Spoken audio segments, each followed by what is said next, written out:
Chapter 7. The Issue in Common Grace. A central fallacy in contemporary Calvinist thinking comes to focus in the common grace issue. The problem, however, is not new, and the outcome, historically, has been monotonously similar. It was an issue in the New England theology, where the expression, the grace of nature, or some remainder of the natural image of God, left in man after his fall was used. The Orthodox party pushed the conception of sin to great extremes in order to preserve the sovereignty of God, while others, trying to do justice to the realities of the human situation, moved steadily into Unitarianism. In England, there was also a notable drift from Calvinism into Unitarianism, a correlation so often noted that some scholars have futilely attempted to find elements of Socinianism in Calvin to account for it. If the answer is not to be found in Calvin, what then is it in Calvinism that creates the recurrent problem, and a gateway to heresy and false orthodoxy, whenever the question of the restraint of sin in the ungodly and their performance of works of civil righteousness comes up? Why, when Calvinists begin by accepting the sovereignty of God, do they then founder on the question of the natural man's manifestations of goodness? And why is this particular problem a signal, historically, of the imminent breakup of the Calvinism at hand? The ostensibly orthodox Calvinists won the argument in New England, but they did not live to celebrate it. They were destroyed by the nature of their victory. To understand this issue and its gravity, let us examine the controversy as it has developed within the Christian Reformed Church in America. Here the struggle came to focus in the works of Herman Hoeksema. To Hoeksema, the growing interest in common grace spelled death for Calvinism. As he viewed it, this broad-minded party, it must be recorded, did not appear to have any sympathy with the views of Dr. Abraham Kuyper Sr., until they discovered that his theory of common grace offered them a philosophy that would support their latitudinarian views in the name of Calvinism. The antithetical conception of Kuyper they fairly disdained. Common grace became the warp and the woof of their life view. Calvinism and common grace became synonyms. Only they that believed and emphasized the theory of common grace were the true Calvinists. And all that opposed them and refused to believe and proclaim this theory of common grace, they proudly and disdainfully branded as Anabaptists. By a dexterous hocus-pocus, Calvinism, always known the world over for its doctrine of predestination and particular grace, had been changed overnight into a philosophy of common grace.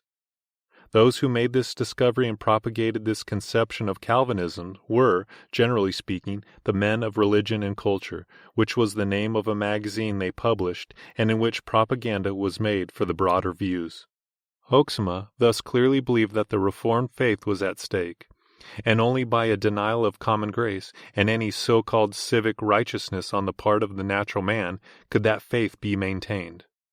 The decision, however, went against Hoeksema in the Synod action of 1924, and the 3 points on common grace were formulated by that body. The 3 points asserted, first, that God has a favorable attitude towards mankind in general. Second, that there is a restraint of sin in the life of the individual and in society. And third, that touching the performance of so-called civic righteousness by the unregenerate, the Synod declares that according to Scripture and the Confession, the unregenerate, though incapable of any saving good, can perform such civic good. The controversy, however, did not end with the exodus of Hoeksema and the formation of the Protestant Reformed Church, nor was it limited to the writings of Hoeksema. The telling analysis of the controversy, as made by Van Til, brought the issue again to the forefront. Van Til subscribed fully to the 3 points, but the attack was launched with fury by some of those who subscribed to common grace. Why the virulence of this attack when Van Til wrote as a champion of common grace? No attempt will be made here to go into the details of the controversy, nor to give a summary of Van Til's thought. His thinking on the subject can be found not only in his book Common Grace, 1947, but his subsequent pamphlets, A Letter on Common Grace, Particularism and Common Grace and Witness-Bearing, and in his many syllabi. Our attempt will be rather to analyze the basic presuppositions of both parties in terms of Van Til's basic presupposition as well as his developed philosophy. We do, in a sense, deal with the issue in considering the problem of inspiration and dictation, as well as the meaning of inspiration. Can God and man both act, or does the free activity of the one eliminate the possibility of the free activity of the other? If men are predestined to damnation, can they act freely and can they perform works of civil righteousness? Or, on the other hand, if the unregenerate perform works of civic righteousness and act with apparent freedom, can we speak of an election to reprobation? Historically, the problem has been answered in two ways, and both answers have foundered Calvinism. Men have felt that the only way to answer the problem is either to obliterate God or man, or, at the very least, seriously to limit them beyond the scope of Scripture. This is Hoeksema's dilemma. He is desperately concerned with retaining the Reformed faith and asserting the sovereignty of God. Predestination is therefore for him rightly a hallmark of faith and an evidence of sound theology. But his conception of predestination is mechanical and external. God's predestination and providence, his decree, do not operate simultaneously and coextensively with man's whole life and being, but externally. In a commencement address delivered on June 9, 1953, on Man's Freedom and Responsibility, Hoeksema stated, "The real and scriptural conception of the relation between man's freedom on the one hand and the sovereign counsel of God on the other hand is this, that the freedom and the responsibility of man are hemmed in from every side of the counsel of God. Have before your mind a circle representing the counsel of God. In that counsel of God stands the morally free and responsible creature that is called man, and that counsel of God hems him on every side." Again, Hoeksema clearly stated, "I always say, beloved, give me God, if I must make a choice.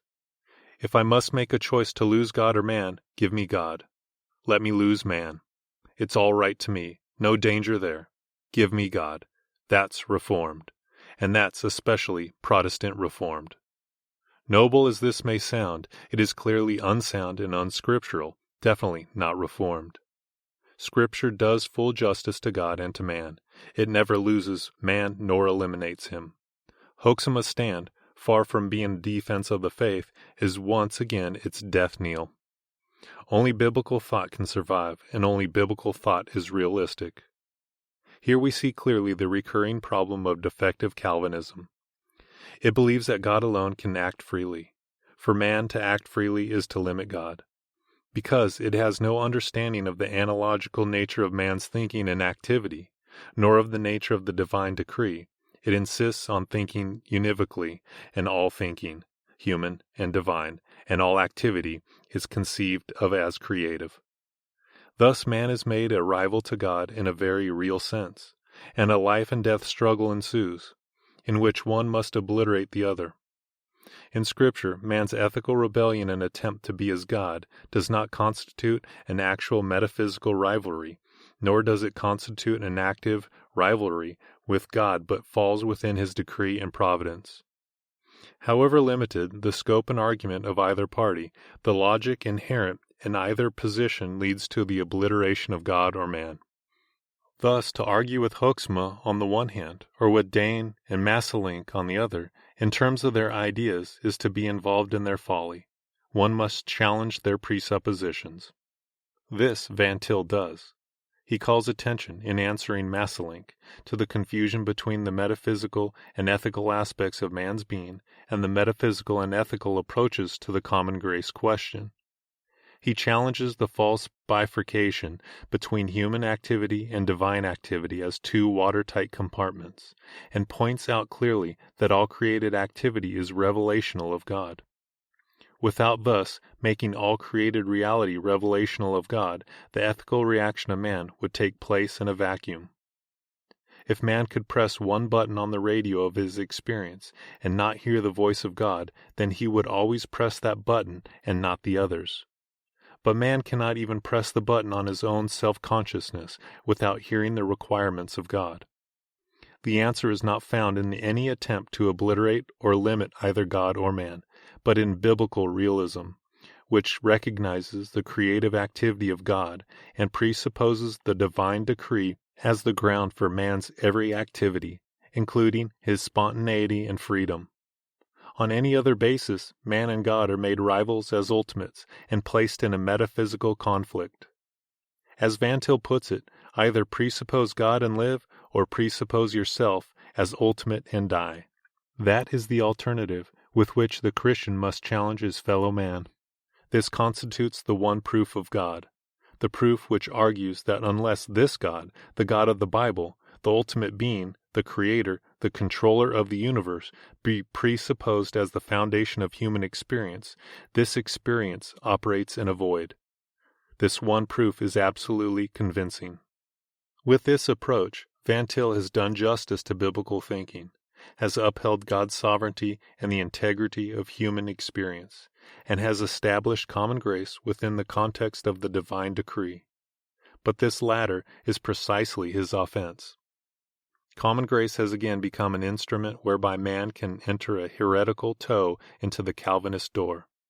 In the name of common grace, God's sovereignty is limited by insisting that common grace is not to be understood in terms of the divine decree and within the framework of predestination, but as an area of freedom beyond God and outside the scope of His decree. It is construed, therefore, as an area of autonomy for man. Van Til has argued directly against this and emphasized its danger in his debate with Masselink, who has attempted to use the concept of common grace to create neutral ground between the regenerate and unregenerate and thereby establish a philosophy of science.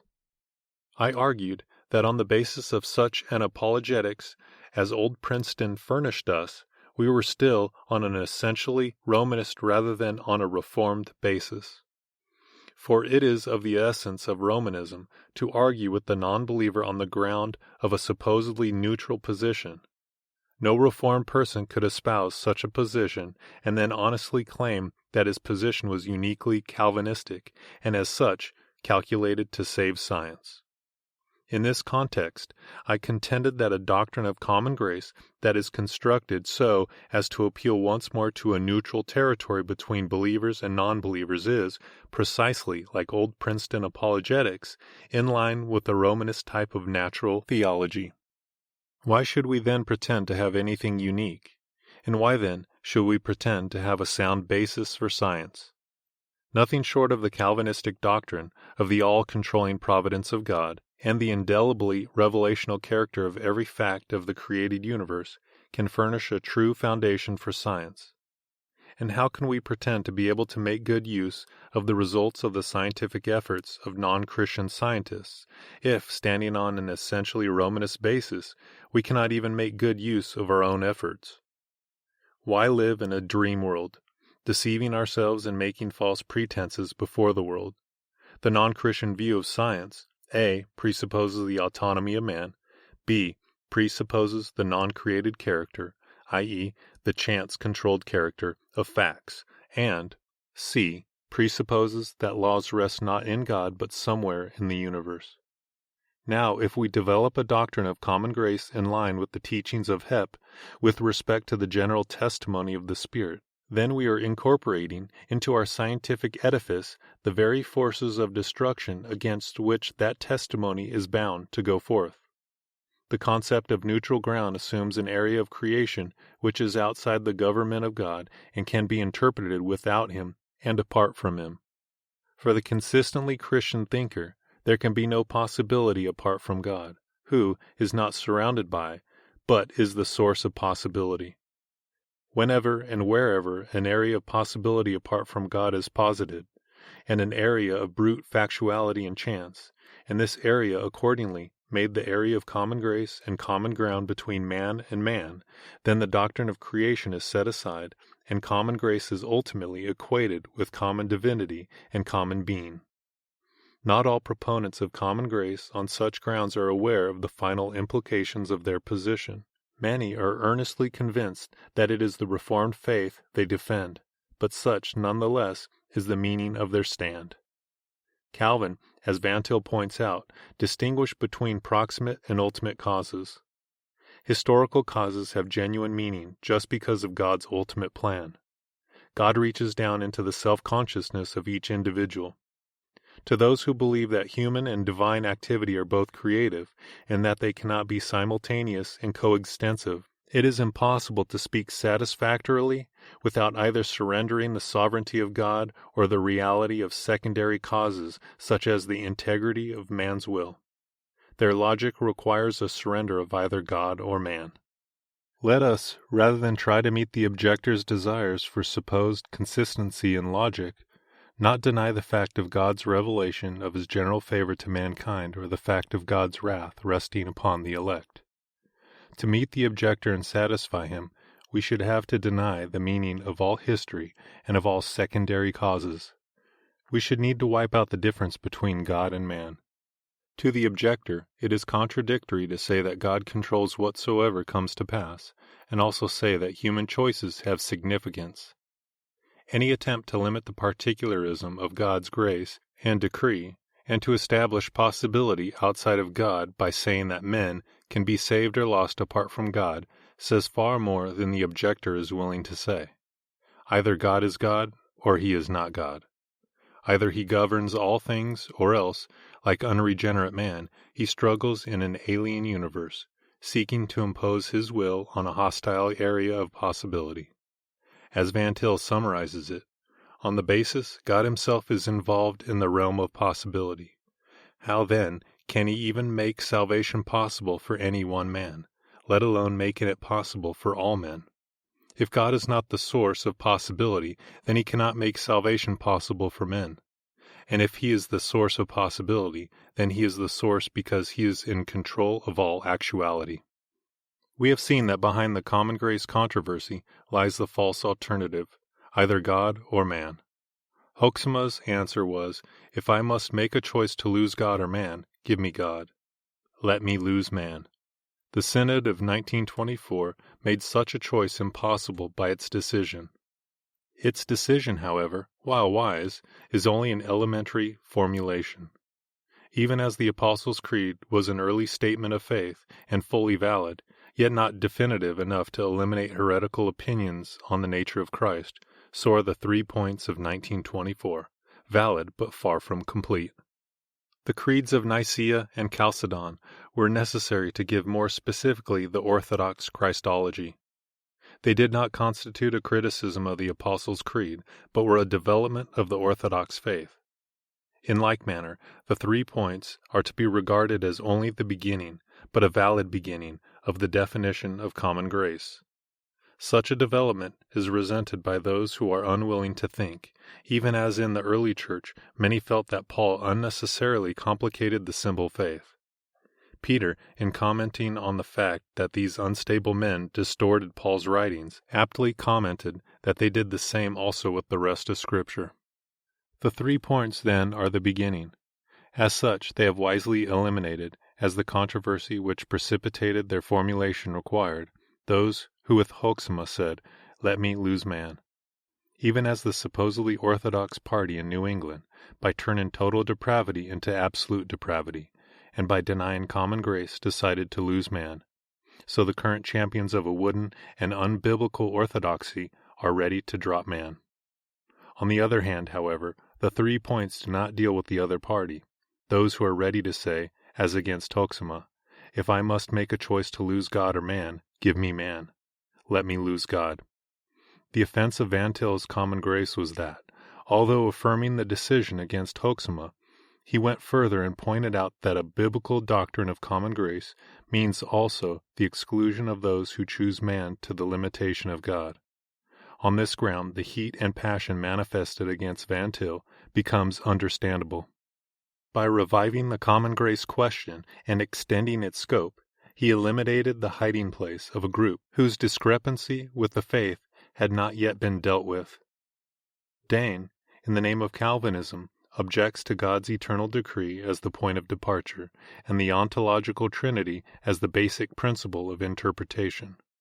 Throughout his book, he finds the sovereign and self-contained God an abstract and incomprehensible starting point, and prefers instead a Christological or relational one. While himself assuming an existentialist starting point, he wildly charges Van Til with being an existentialist, a Kantian, and a follower of Kierkegaard, a fact which, if true, would certainly be welcome news to Barth and Brunner, who find in Van Til their most formidable opponent. At Nicaea and Chalcedon, Christology was used as a line of defense for the natural man. Ostensibly, in defense of now the humanity and then the deity of Jesus Christ, opinions were introduced which tended to the paganizing of the gospel and the reassertion of natural man's rights by devious means. Since the Reformation, a new line of defense has been in process of formation, the grace of nature, or common grace. The locale of the struggle has changed from age to age, but the battle remains the same. In Dane, we have a bold assertion of the rights of natural man against God. His attack has two central emphases. First, on the invalidity of the concept of the self-contained God and his decree as definitive for theology and a proper starting point. And, second, that possibility and existence can be defined independently of God, and that man accordingly has possibilities apart from the decree of God. By making God's eternal decrees his point of departure, Van Til cannot do justice to his own fine emphasis that common grace must be understood in reference to the moving stream of time. God's eternal decrees are timeless, and when they are made the basis of the common grace problem and the point of departure for our reflection on the problem, the whole matter will remain within the sphere of the timeless. Here again, as with Hoeksema, the basic fallacy is apparent and obvious. God and man are placed in watertight compartments, so that God's activity cannot be simultaneous and coextensive with man's, and at the same time determinative. Because God's eternal decree is timeless, the common grace question, dealing as it does with the moving stream of time, must be understood in terms of time only, because God's eternal decree is hopelessly trapped in the sphere of the timeless. But if Dane is correct here, then the God of Calvinism, the God of Scripture, is a myth, or at best, hopelessly trapped in the sphere of the timeless with the regard to all things. God then becomes completely irrelevant to man, and his existence or non-existence is merely an academic question in view of his obvious inability to enter history. Dane's answer to this, like the answer of Kierkegaard and Barth, is the Christ event.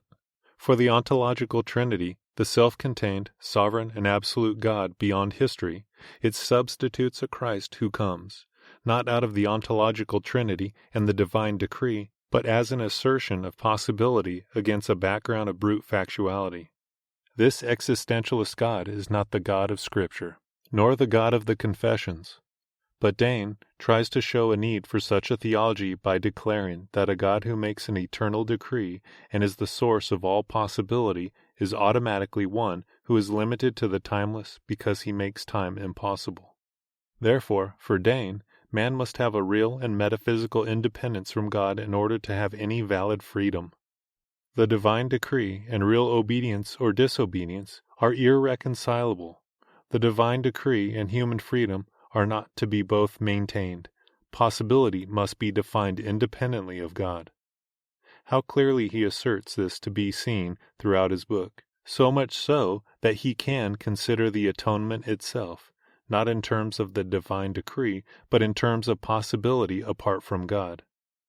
It is only by ignoring the real possibility of obedience at the time of the fall that Van Til can maintain that the purpose of the general offer in pre-fall time was the differentiation of mankind in elect and reprobate. Van Til has defined possibility as that which is coextensive with the counsel of God. Thus, in this conception, there are no real possibilities except those which already are or shall be actualized. Van Til regards it as inconceivable that the counsel of God should include genuine possibilities that do not become actualities in history. Such a conception of possibility is sheer determinism and cannot be reconciled with the traditionally held position that Adam was created with the freedom not to sin. Nor does the Bible speak as though all unactualized possibilities are unreal and non-existent possibilities. Jesus in Gethsemane did not act on the principle that there are no possibilities, but those which are in fact actualized. Also, Paul's statement in 1 Corinthians chapter 2, verses 7 and 8, "We speak God's wisdom in a mystery, which God foreordained before the worlds, unto our glory, which none of the rulers of this world hath known. For had they known it, they would not have crucified the Lord of glory." As Van Til aptly comments, here again Dane assumes, with Kierkegaard, that finite existence is a concept that must be defined independently of God. It must not be defined in terms of God. Dane wants the independence of man apart from the counsel of God. For his deviation, Hoeksema was properly challenged and left the Christian Reformed Church. Dane, for his deviation, has not yet been brought to task, while the Church has seen many voices raised against Van Til, not a member of that communion. This is regrettable, but not surprising, but characteristic of the Church as a whole in many an age since Paul's day. For there is unhappily reason to believe that man often has more friends in the Church than God has. Although the battle remains the same, the locale has changed from age to age, and is at present centered, depending on the sector, on common grace, inspiration, and the self-sufficiency of God. But at every point the whole issue is reopened. The whole of the faith is at stake. While past victories of the faithful are ostensibly reaffirmed, new interpretations are used to empty them of meaning and to borrow the victory for alien causes. Thus Van Til rightly assesses the full scope of the common grace controversy. The significance of our discussion on fact, law, and reason for the construction of a Christian philosophy of history may now be pointed out explicitly. The philosophy of history inquires into the meaning of history. To use a phrase of Kierkegaard, we ask how the moment is to have significance. Our claim as believers is that the moment cannot intelligently be shown to have any significance except upon the presupposition of the biblical doctrine of the ontological Trinity. In the ontological Trinity, there is complete harmony between an equally ultimate one and many. The persons of the Trinity are mutually exhaustive of one another and of God's nature. We argue that unless we may hold to the presupposition of the self-contained ontological Trinity, human rationality itself is a mirage. Philosophers have through the ages sought for a principle of interpretation such as Scripture gives, the ontological Trinity, but sinful human nature rebels against this obvious fact because it hates God, and prefers, as Van Til states, to speak of abstract principles of truth, goodness, and beauty, and of a God rather than the God. But God is our concrete universal. In him thought and being are coterminous. In him the problem of knowledge is solved, and the problem of time and history as well. It is not merely common grace, then, that is preserved by this approach. It is the whole of faith, and the whole of reality and experience. In the common grace controversy, some, on the one hand, sought to limit or obliterate man, and others, God, as a result of their unbiblical principles.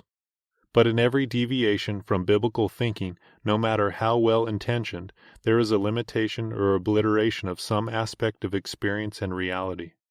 Van Til's defense of the faith is therefore a defense of the validity of the whole of life, because it is a defense and exposition of the biblical doctrine of God.